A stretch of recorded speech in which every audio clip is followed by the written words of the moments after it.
मसीह यस्सु में आप सबको सलाम। उम्मीद करती हूँ आप सब ठीक ठाक और खुदावन में मसरूर होंगे। इफसस से मुतालिक गुज़श्ता वीडियो में हमने सीखा कि इफसस शहर में किस तरह की बिद्दत दाखिल हुई और कलीसिया में बुत परस्ती का बीज शामिल हो गया। आज हम नेकुलियों की तालीम से मुतालिक सीखेंगे ये थी क्या, खुदा ने क्यों इससे इस कदर नफरत का इजहार किया। सबसे पहले हम इस लफ्ज़ का मतलब जानेंगे। निकोलाउस यूनानी जुबान का लफ्ज़ है। निको का मतलब है फतह करना या गालिब आना। लाउस का मतलब है अवाम या लोग। तो इस पूरे नाम का मतलब ये हुआ अवाम पर हुकूमत करने वाले या लोगों को मतहत करने वाले। इनकी तालीम ये थी कि तुमने बपतिस्मा ले लिया है, अब तुम फजल के नीचे हो, अब तुम्हारे अमाल से कोई फर्क नहीं पड़ता, तुम बच जाओगे, जो मर्जी करो। बाइबल के मुताबिक बपतिस्मा नई जिंदगी की शुरुआत है, न कि गुनाहों की छुट्टी। अगर कोई कहे कि बपतिस्मा ले लो फिर जो मर्जी करो तो वो मसीही नहीं बल्कि निकुलाई है। इसी तालीम का शिकार होकर कलीसिया के बहुत से लोग बुतों की कुर्बानी खाने और हरामकारी करने लगे।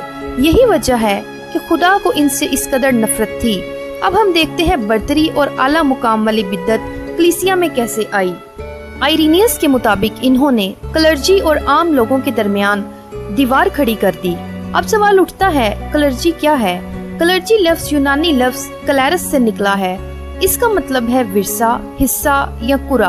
आम अल्फाज में कहें तो क्लर्जी से मुराद है मजहबी रहनुमा, पादरी, पेशवा, उलमा का गिरोह। अब नेकुलियों का मसला था, उन्होंने क्लर्जी को बादशाह बना दिया और अवाम को गुलाम।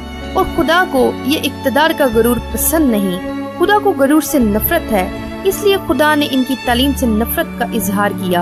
अब अगर हम बाइबल मुकद्दस की रोशनी में देखें तो गलतियों के नाम लिखे गए पौलुस रसूल के खत के बाब नंबर 3 और 28वीं आयत में यूं मरकूम है, न कोई यहूदी रहा, न यूनानी, न कोई गुलाम, न आजाद, न कोई मर्द न औरत, क्योंकि तुम सब मसीह यस्सु में एक हो।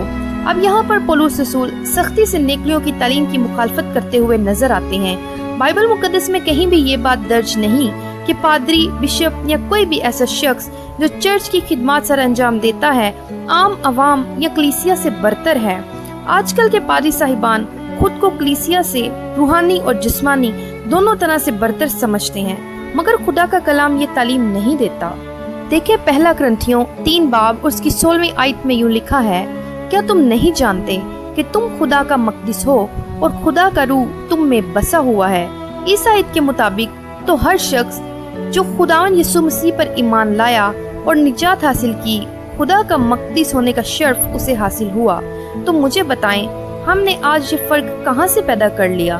एक और हवाला मैं आपके सामने पेश करना चाहूंगी। मेरे साथ देखें पतरस का पहला आम खत 2 बाब 9 आयत। तुम एक बरगुजीदा नस्ल, शाही काहिनों का फिरका, मुकद्दस कौम और ऐसी उम्मत हो जो खुदा की खास मलकियत है, ताकि उसकी खूबियां जाहिर करो, जिसने तुम्हें तारीकी से अपनी अजीब रोशनी में बुलाया। इस वर्ष के मुताबिक सब लोग जिन्होंने खुदा को कबूल किया बरगुजीदा नस्ल और शाही काहिन हैं। पतरस रसूल के मुताबिक हम सब पर वाजिब है कि हम अपनी जात से मसीह की खूबियां जाहिर करें, ताकि उसके नाम को हमारी जिंदगियों से जलाल मिले। मगर हमारे नजदीक ये काम सिर्फ पादरी साहिबान का है, आम अवाम इन सब बातों से बरी है। यही हमारी इज्तिमाई गलती है। हम अपनी ही कदर नहीं करते, खुद को नहीं पहचानते। पादरी साहिब का काम सिर्फ आपकी रहनुमाई करना है, ना ही उनका काम आप पर हुक्म चलाना, और ना ही आपका काम ये है कि आप बपतिस्मा लें और फिर चाहे जो मर्जी करें, आपने अपना काम कर दिया। नहीं, बल्कि आप सब काहिन हैं और आपका फर्ज है खुद को पाक साफ रखें, क्योंकि पौलुस के मुताबिक आप खुदा का मकदस हैं। सिर्फ पास्टर नहीं, आप भी उसका मकदस हैं। आपको खुद को पाक साफ रखना होगा, दुनिया जैसे नहीं बल्कि मसीह जैसे बनना होगा। नेकुलियों की तालीम पर नहीं, रसूलों की तालीम पर चलना होगा। खुदा आप सबको बरकत दे। अगली वीडियो में हम इफसस के पूरे कलीसियाई जमाने को एक साथ स्टडी करेंगे। तो इसी तरह के हकाइक पर मबनी वीडियोस देखने के लिए चैनल को सब्सक्राइब करना मत भूलें। तो मिलते हैं अगली वीडियो में एक नई हकीकत के साथ। तब तक के लिए खुदा हाफिज।